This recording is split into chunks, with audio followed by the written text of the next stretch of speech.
Why was the heart of the Caesar eaten? And what did it mean for the empire?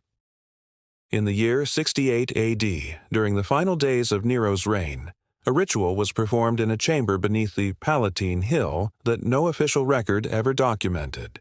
It was not a sacrifice, not a burial, it was a transfer of power. When Nero was declared dead, by suicide, by assassination, by divine will, his body was not cremated in public. It was taken to a hidden vault known only as Oraculum Tenebrarum, the Oracle of Shadows, where a council of sacerdotes, generals, and elite advisors gathered to perform a ceremony so forbidden that even mentioning it was punishable by erasure. At the center of the chamber, a stone altar held a single object, the heart of the Caesar, removed with ritual precision and preserved in a mixture of myrrh, wine, and human fat. The new emperor, Galba, was brought before it, not to mourn, to consume. In a moment of absolute silence, he ate a piece of the heart, not as an act of barbarism, but as a symbolic absorption of the genius, the divine spirit, of the previous ruler. This was not myth, it was doctrine. The Romans believed that power was not just political, it was spiritual, and to inherit the empire, one had to inherit the soul of the one who came before. The ritual was not unique to Nero. It had been performed for centuries, from Augustus to Caligula, from Claudius to Tiberius. But it was never written, only whispered, because the moment a secret is recorded, it can be found.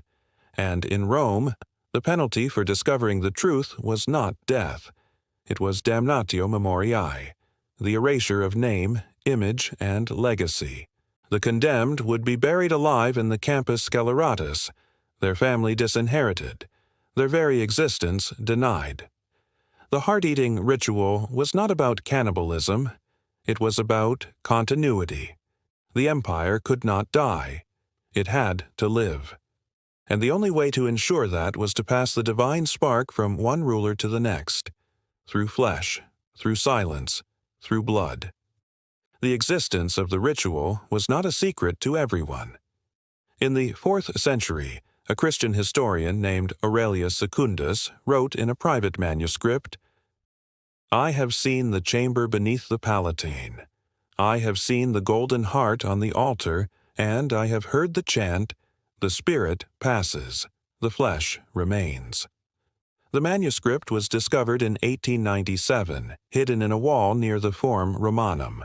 But it was dismissed as heresy until 1965, when a team of archaeologists excavating beneath the Temple of Vesta found a narrow staircase descending into darkness. They followed it for over 300 meters before it collapsed. In the rubble, they recovered a fragment of a stone tablet inscribed with the words Oraculum Tenebrarum, nil dicit, omnia regit. The Oracle of Shadows. It speaks nothing, it rules all. The discovery was never published. The excavation was sealed, and the team was quietly reassigned. Was it proof of the ritual? Not definitive, but combined with historical patterns it forms a compelling case. Emperors who challenged the priestly class, Caligula, Nero, Domitian, met violent ends. Those who cooperated, Augustus, Claudius, Trajan, were celebrated. The Senate debated laws, but the rituals decided power.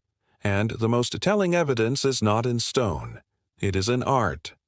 Look at Caravaggio's The Calling of St. Matthew. The scene is set in a dark room, lit by a single beam of light. Men sit at a table, frozen in silence. One points, but no one speaks. It is not a religious scene. It is a metaphor, a depiction of power born in shadow. Look at Goya's The Sleep of Reason. Produces monsters.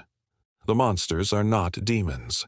They are men in robes, with blood on their hands. And look at Zdzisław Beksinski's dystopian landscapes. Not fantasy, but visions of underground labyrinths where fire still burns and silence still reigns. The ritual was not just physical. It was symbolic. A warning, that the true power of any empire is not in its laws, but in its secrets. Today, no one eats the heart of a leader, but the ritual lives on, not in flesh, in information, in silence, in control.